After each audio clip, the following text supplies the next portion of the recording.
Hi, my name is Will, and I've been in software development for several decades now. In that time, I've written 4 books on software development, and today I thought it would be fun to talk a little about the pros and cons for why you might want to consider writing your own book, especially in this market. By way of background, the 4 books that I've done include macOS 10 for Java Geeks, Real World Web Services, both of those were with O'Reilly.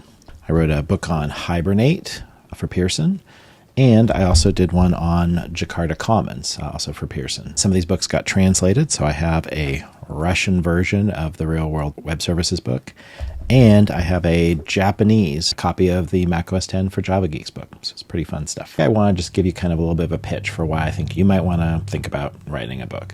So the most obvious one is that it's a great way to distinguish you from other people in jobs and careers and things like that. And nothing like saying, oh, I've written a book on the topic, to kind of establish some credentials. I think that reflects not just the technical side, but it shows that you can execute on a book. It shows that you can come up with a project like this and then execute on it, and that you can communicate information about that technical stack. It's a really good way to validate that you know something. The other one, of course, is that you can make money selling the book. You can make money off the royalties. The other one, and this is a little bit more nebulous, is that it can open up opportunities. For example, I was actually brought in as a technical expert for a court case on a material related to one of my books. That gave me an opportunity to do a really fun engagement on a project because I had written the book. One more reason to write a book, which I think is maybe not quite as intuitive, but when you're trying to distinguish yourself or trying to establish that you know something in a space, one way to do that, of course, is to go back to college. But later on in your career, you may not want to do that for a variety of reasons. It's expense, it's time, and what have you. But writing a book is something where you don't have to write a big check to do it. Instead, if you're even remotely successful, you'll wind up making a little bit of money, but it can have a similar effect in terms of establishing credentials. So these are all great reasons for why you might want to write a book. But of course, there are obvious reasons why you don't want to write a book. And the most obvious one is time. It just takes time to write a book. It's just a question of how much of your time do you invest in one thing or the other thing. The other con, of course, is that you can take a lot of time, but the royalties may not match up to the direct income that you're going to get. If you write a book and you sell a few hundred copies and you make a couple bucks off of each copy, that might math out to a nice little bit of extra cash, but it's pretty hard to make that work on a dollar per hour basis. Now, that doesn't discount the fact that there are people who sell many, many copies of their books. And a lot of that gets back into the marketing side, which we'll talk a little bit more about later. But when you're sitting down to think about writing the book, I would think about in terms of all the ancillary things it's going to do for your career and for your options and credentials and things like that, and not just strictly in terms of the royalties. The next question is what to write about. The most obvious thing is write about a topic that you know something about.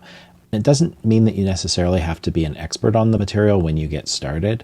When I wrote the Hibernate book, I had been using Hibernate for a while, but I wasn't like really, really hardcore about it. But when I sat down to write the book, part of the process that I went through is literally opening up and reviewing every single source file in the project. This was the Hibernate 2.x range.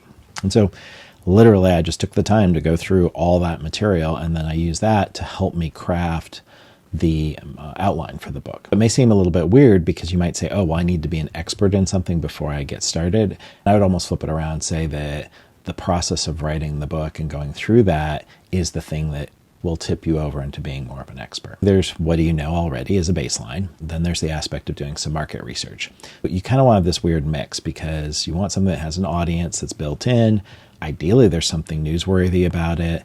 And best case scenario, you've got a topic that could last a little while. Like, it's a real bummer to write a book and then have a new version of the software that you wrote about to just suddenly launch 6 weeks after you wrote the book or something. A lot of the best-selling books tend to be things that are focusing on getting started or in a nutshell, things like that, where they're helping somebody bootstrap on something. And if you're just really looking for ideas, go check out GitHub and just look at what are popular open source projects that are related to things that you have some familiarity with, and just look through it and see if there's any books that go along with those projects.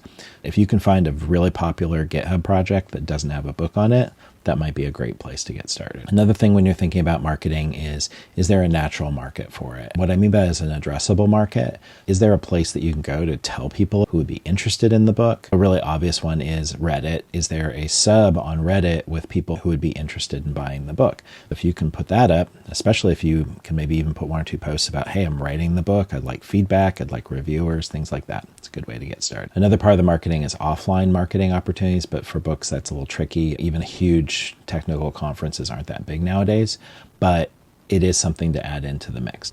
The other one is competitive. Go up on Amazon and start looking up other books that are kind of related or in the space, and then sanity check the sales figures. You can't go directly to Amazon and find out how much the books are making, but what you can do is grab the Amazon sales ranking and then take it to a website like this one. And then you can punch in the numbers. That gives you a way to sanity check the sales figures. Amazon lists on every one of their product pages a sales ranking. You can actually take those sales ranking numbers and use a converter like this one to convert the sales ranking to get some revenue numbers. You've done the research and you've thought about what you've got an idea for, and then you're saying, okay, now I'm ready to write it. What do I do? The 2 most popular tools for writing books nowadays are Word, obviously, and Markdown. If you use Word, I would make sure that you need to know how Word style sheets work in order to make sure that you can actually produce the book and have the formatting look consistent and clean. The other option for writing a book, which is actually how I write nowadays, is writing the book in Markdown. By using a site like Leanpub, for example, I can write all my book material in Markdown. I'm actually using GitHub as the repository to track all my work as I'm doing it.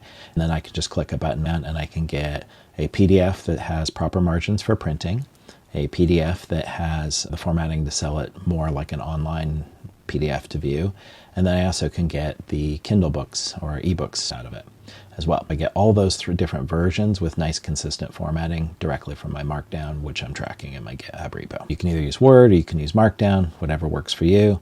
The next step is to start with an outline. What you want to do is break the outline down into word counts for each section. And what you want to do is target for your first technical book, I would say only try to shoot for 10 to 20,000 words. Now, novels might say, okay, you want 40, 50,000 minimum, maybe target 100,000 words. For your first technical book, just keep it small and light. And then what you're wanting to do is target more like the $10 price point, not the $40 omnibus. If you want to write a bigger book, then take some of those smaller books and then bundle them up together into a larger book. Let's say that you are interested in game engines like Godot or Unity or something. Instead of writing a book that covers everything about the game engine, pick one system or component of that larger tool and then focus on that first. Just write a really good book on how animation system works or how the 2D physics engine works or whatever. And then you can do other topics. If you do that several times, then you may wind up with enough material eventually to create another omnibus book. But when you're starting out, just pick one thing that's kind of small and focused. 10 to 15,000 words is plenty, and price the book at more like a $10 or $15 book. Once you've got the outline and you've kind of figured out what you want to do, one thing that people do struggle with is some kind of writer's block. What I would suggest for that is every time you sit down to do work, you're either in writing mode or in editing mode. And when you're in writing mode, your goal is just to get words out. Like that's it, just words out onto the screen. Don't try to polish it, don't try to make it look good, just get it out. Then you come back the next day and switch to edit mode, and then you clean things up. What I found is that by not paralyzing myself by trying to write and edit at the same time, I've never really had to deal with a serious case of writer's block, especially for a technical book. Once you've got a pretty good draft done, then you're going to want to find reviewers. Depending on the nature of the project, you can probably find people who are in the community who will volunteer. But you can also get professional reviewers who are happy to look at a technical book online, and there's a lot of job boards and things like that you can go to. The last big thing I will mention for the production side is that you definitely want a fabulous cover and a great description. Maybe you can just do simple, clean colors and lines, but make sure the colors look good and that the description is well written.